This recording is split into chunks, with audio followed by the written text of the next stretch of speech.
નમસ્કાર. બીજા વર્ષ કન્ટેન્ટમાં ધોરણ 6નું ચેપ્ટર માપન, 10મું પ્રકરણ માપન, એના કેટલાક દાખલાઓ આજના વિડીયોમાં આપણે જોઈશું. તો માપનમાં લંબચોરસના ક્ષેત્રફળની વાત અહીંયા મૂકેલી છે. તો એ ક્ષેત્રફળ આધારિત કેટલાક ઉદાહરણ અહીંયા આપેલા છે, તેને આપણે ક્રમશઃ જોઈએ. સૌથી પહેલા પહેલો પ્રશ્ન કે જેમની બાજુઓના માપ નીચે પ્રમાણે છે તેવા લંબચોરસનું ક્ષેત્રફળ શોધો. અહીંયા 3 સેમી અને 4 semi, 12 semi, 21 semi, 2 semi, 3 semi અને 2 મીટર 70 સેન્ટીમીટર, આ રીતે 4 ઉદાહરણ આપેલા છે. તો અહીંયા આપણે ધારો કે આ ઉદાહરણ બી લઈએ કે લંબાઈ છે એ 21 મીટર છે, પહોળાઈ છે 12 મીટર છે, તો એનું ક્ષેત્રફળ એરિયા એ બરાબર એલ ગુણ્યા બી બરાબર 21 ગુણ્યા 12 બરાબર 252 ચોરસ મીટર થશે. બાકીના ઉદાહરણ તમે આ રીતે જાતે ગણી શકશો. ત્યાર પછી ચોરસની વાત છે. જેમની બાજુઓના માપ નીચે પ્રમાણે છે તેવા ચોરસના ક્ષેત્રફળ શોધો. તો અહીંયા ચોરસની વાત છે. તો અહીંયા 10 સેમી લંબાઈ વાળો ચોરસ ધારો કે, એટલે કે એની લંબાઈને પહોળાઈ સરખી, તો એનું ક્ષેત્રફળ એ બરાબર થશે ચોરસનું ક્ષેત્રફળ એટલે લંબાઈ ગુણ્યા લંબાઈ, અથવા એમ પણ કહી શકાય ચોરસનું ક્ષેત્રફળ એટલે લંબાઈનો વર્ગ. તો અહીંયા 10નો વર્ગ બરાબર 100 ચોરસ મીટર, કારણ કે અહીંયા મીટરમાં માપ આપેલું છે. તો આ રીતે તમે બાકીના 2 ઉદાહરણ એ જાતે ગણી શકો છો કે 17 મીટર, 3 મીટર, 4 મીટર અને 10 મીટર, 14 મીટર અને 5 મીટર. તો અહીંયા બી અને સી તમે જાતે ગણી શકો છો. ત્યાર પછી ત્રીજું ઉદાહરણ આપણે જોઈએ.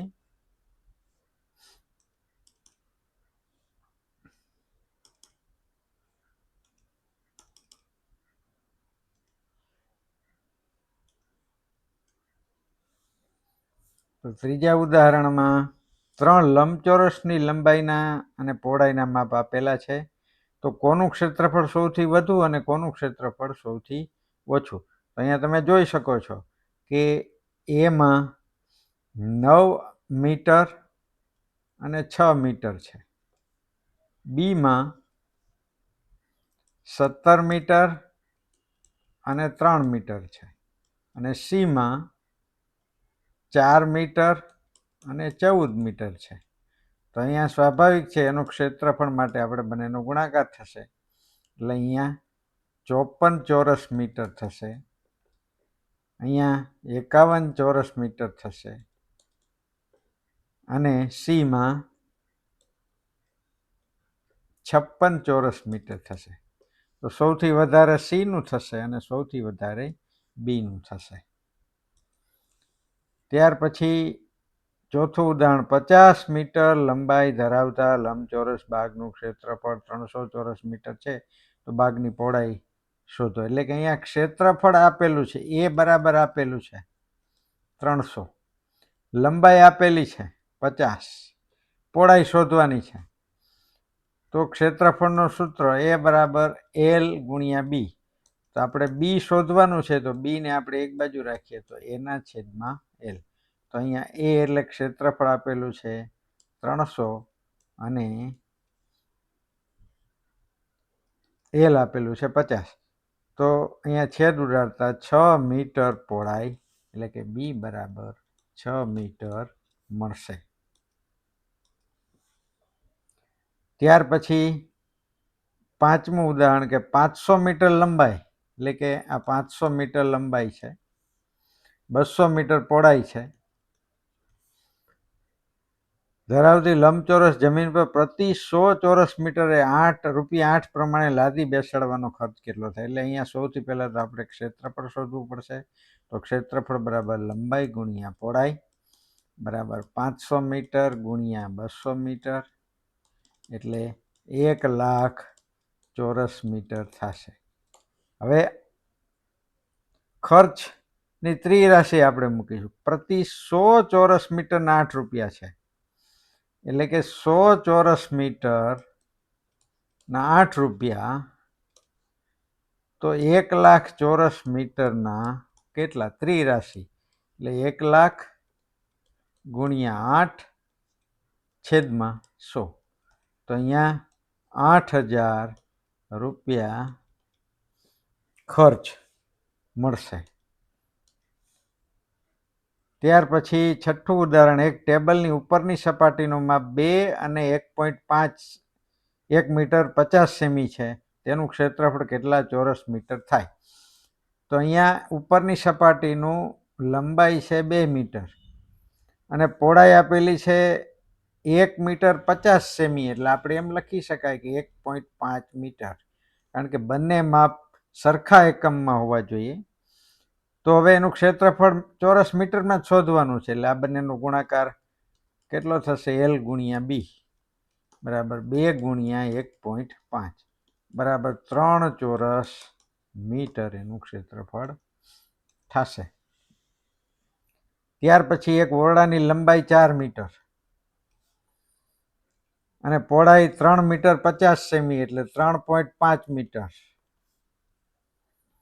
આખા ભોંયતળિયાને ઢાંકવા કેટલા ચોરસ મીટર શેતરંજી જોઈએ? એટલે અહીંયા પણ તમારે ક્ષેત્રફળ શોધવાનું છે, એટલે એ બરાબર લંબાઈ ગુણ્યા પહોળાઈ. આ તમે જાતે કરશો. ત્યાર પછી એક ભોંયતળિયાની લંબાઈ 5 મીટર અને પહોળાઈ 4 મીટર છે, તેના પર 3 મીટર બાજુવાળી એક શેતરંજી પાથરેલી છે. એટલે અહીંયા એક શેતરંજી પાથરેલી છે 3x3ની. તો બાકીના ભાગનું, એટલે જે આ બાકીનો ભાગ છે એનું ક્ષેત્રફળ કેટલું થશે? એટલે કુલ ક્ષેત્રફળ કેટલું થશે? કુલ A બરાબર L ગુણ્યા B બરાબર 5 ગુણ્યા 4 બરાબર 20. હવે બાકીના ભાગનું, એટલે શેતરંજીનું ક્ષેત્રફળ 3 ગુણ્યા 3 9, એટલે બાકીના ભાગનું કેટલું થશે? 20માંથી 9 બાદ એટલે 11 ચોરસ મીટર બાકીના ભાગનું ક્ષેત્રફળ થશે. ત્યાર પછી એક જમીનની લંબાઈ 5 મીટર પહોળાઈ 4 મીટર છે. 5 મીટર અને 4 મીટર. 1 મીટર લંબાઈની બાજુવાળા ફૂલના 5 ચોરસ ક્યારા બનાવેલા છે, એટલે અહીંયા 1 મીટરના 5 ચોરસ ક્યારા બનાવેલા છે, એટલે આ 5નું ક્ષેત્રફળ કેટલું થશે? આ 1 1 1 1 1 એટલે 5 ચોરસ સેન્ટીમીટર. તો હવે આ બાકીના ભાગનું ક્ષેત્રફળ આપણે શોધવાનું છે, જે બાકીનો ભાગ છે. તો કુલ ક્ષેત્રફળ કેટલું થશે? 5 ગુણ્યા 4 બરાબર 20. અને ક્યારાનું ક્ષેત્રફળ કેટલું છે? 5. તો બાકીના ભાગનું કેટલું થશે? તો 20માંથી 5 બાદ એટલે 15. હવે અહીંયા કેટલીક આકૃતિઓ છે. આકૃતિઓ લંબચોરસમાં વિભાજિત કરી તેનું ક્ષેત્રફળ શોધો.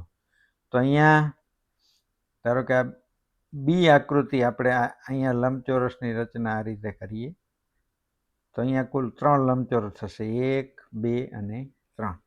તો લંબચોરસ 1 2 અને 3. હવે દરેકનું ક્ષેત્રફળ કેટલું થાય છે? આકૃતિમાં આપણે જોઈ શકાય કે એકમાં લંબાઈ 3 છે, પહોળાઈ 1 છે, એટલે એનું ક્ષેત્રફળ 3 ગુણ્યા 1 બરાબર 3. હવે 2માં આ જે લંબાઈ છે એ 3 છે અને આ જે પહોળાઈ છે એ 1 છે. શા માટે 1 છે? કે આ કુલ 3 છે એમાંથી 2 આ નીકળી જાય છે એટલે એની પહોળાઈ 1 થશે. તો એનું પણ ક્ષેત્રફળ થશે 3 ગુણ્યા 1. એ જ રીતે આ 3 નંબરના લંબચોરસનું ક્ષેત્રફળ પણ 3 ગુણ્યા 1 થશે.